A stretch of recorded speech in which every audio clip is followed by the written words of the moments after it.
So this is from Mark Madden. With the religious bashing of Mike Tomlin ever since he's been hired. I mean, I talk about it all the time. Here he is. This is his big quote. This is his quote. This is his big quote. The same quote that we get from Mark Madden every year out of his fat fucking mouth. Coach Mike Tomlin should be fired the minute this wasted Steelers season ends. Enough with the adhering religiously to what Daddy and Granddaddy did when the coach deserves to be fired. Fired him. So let me ask, what does he exactly deserve to be fired for? These last two games? 2 games defines a man's career. Is that what you're trying to say? How is it really a wasted season when Vegas predicted the Steelers to be at 8.5 wins and now we're at 7 and we have a chance to go into Indianapolis and knock them off and hold on to our wild card spot, which is a playoff berth right now. We are in the playoffs right now. Could we lose to the Colts? Yes, possibly. But with all that's going on this season, with the injuries that's went on with this team, the firing of the offensive coordinator, a historically bad offense, Kenny Pickett playing terrible, the backup playing terrible and getting absolutely nothing, and we're still able to be in the competition, and this man is on pace to be one of the best coaches in the NFL history. I mean, he's getting close to being top 10 all time in NFL wins, top 13, top 14. I mean, we talk about it all the time. So, what exactly does he deserve to be fired for? He has one more year left on his contract. And if we do lose this game, and if we do go on to lose to Cincinnati, and then if we do go on to lose to Seattle, and if we do go on to lose to the Ravens, and we finish what? That would be 7-10. That would be his first losing season in 17 years. Close to 2 decades of never having a losing season. To say that's irrelevant is crazy, to be that perfect for this long in one of the most competitive businesses in the league. I mean, teams change a day in and day out. Look at Cleveland. They have the quarterback coaching carousel that they've had for so long, and they're happy to be sitting at what, 8 and what are they, 8-6 right now, and they have a chance to lose. I think they play the Texans, so they have a chance to lose this week. So if the Cleveland loses to the Texans and the Steelers beat the Colts, they get right back up in that first wild card spot to which they've been holding on to all year long. And yeah, we let a couple cupcakes slide. And that does go on coaching, and he deserves criticism, but to be fired, to be religiously held at the stake year in and year out and be held to an unrealistic standard, especially this year when it's a rebuilding team. Last year we were rebuilding. It takes 2 to 3 years to rebuild. So next year we're going into year 3 of the rebuild, and we should be revamped, ready to go to make a playoff run. Making the playoffs was unrealistic for the Steelers this year. That was an unrealistic expectation. The expectation was 8.5 wins. Are we gonna get to 9? Are we gonna get to 9 wins this year? I could see. What if we get Indianapolis? Bam! Upset them in their house, go home, and handle business over Cincinnati, who we've already handled business in the jungle when we rumbled and we walked in their trap and took over their trap. And then we're going to handle business in Pittsburgh with Seattle and Baltimore left to go. So what does he really deserve to be fired for?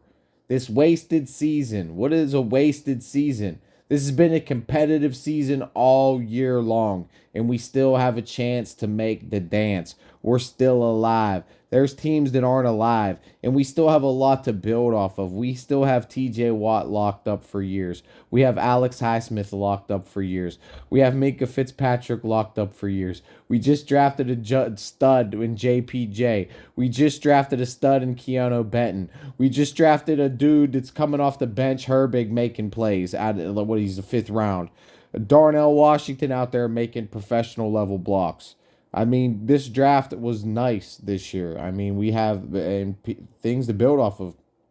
And can there be changes made in the offseason to make this team better? Is there a lot of salary cap? Unlike the last few years when we've been straddled in cap debt, now we have a flush in salary cap and we have a ton of draft picks. So we can keep talking about this shit all day long. But it's bad business to fire coaches. Look at these teams that fire coaches and go, you can show like one example, the Eagles. Oh, they fired him and they brought him in, Sirianni, blah, blah, blah. And who, whatever, their coach is making the playoffs, whatever. Yeah, they're okay. They're good coaches. The Eagles are a good team. The Eagles never won a Super Bowl. That's why they fired Andy Reid after how long? And then how long did it take Andy Reid to win a Super Bowl? Actually win a Super Bowl. It was like 3-4 years ago he won his first Super Bowl. Now he's considered one of the greatest coaches of all time. Imagine what Tomlin's resume is going to look like when he's coached as long as Andy Reid. And if he coaches as long as Andy Reid, you don't think he can put one more Super Bowl? Hell, they could win next year. I mean, they handled Cincinnati. They beat the Ravens. They beat Cleveland. We have one of the toughest divisions in all of football. So, no, they shouldn't have let them cupcakes slide. Definitely not. That's terrible. But the team has been dealing with injuries.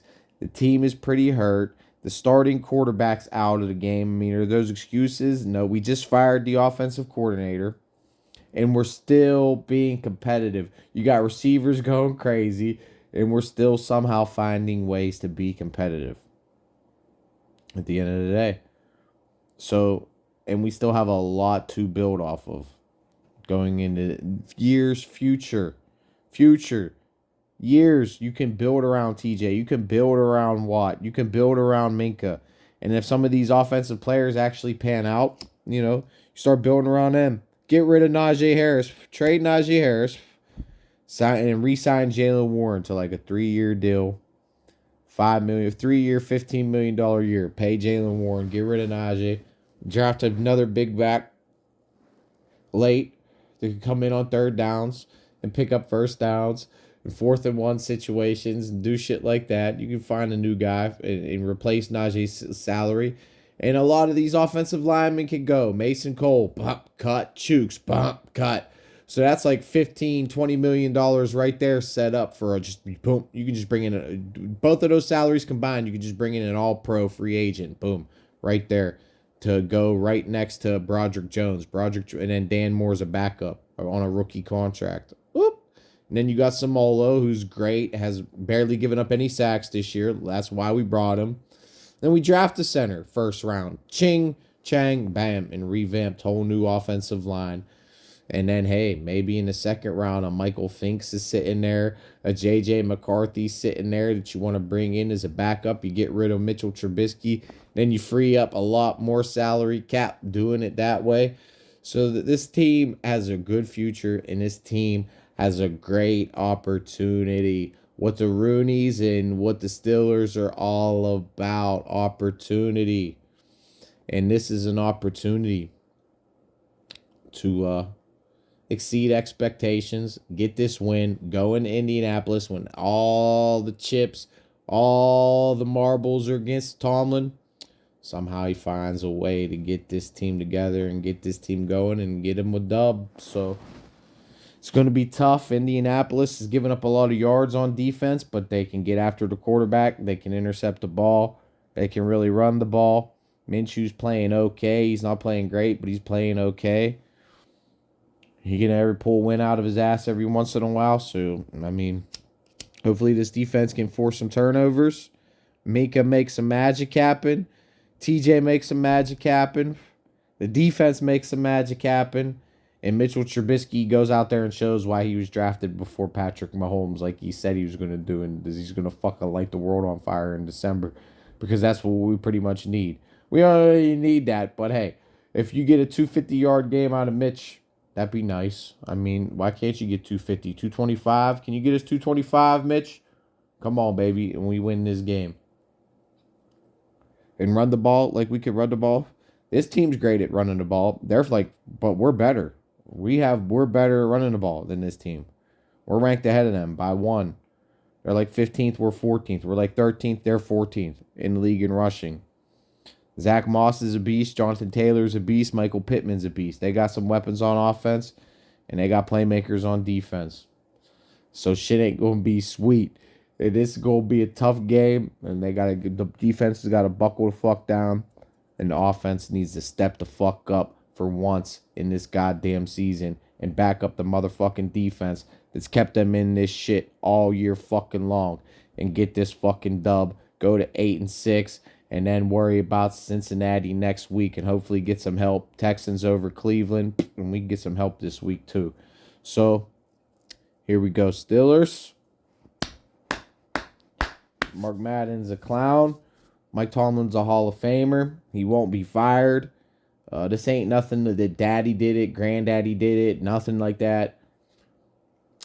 The dude's earned to play out his contract at this he's earned to play out this contract and get this rebuild and try to rebuild this team back into a winning team. He's earned that. He's earned that right. There's nothing. No, nothing. No, nothing. He has one of the best resumes in the NFL. Bar none, hands down. You can't find someone off the street better than Mike Tomlin.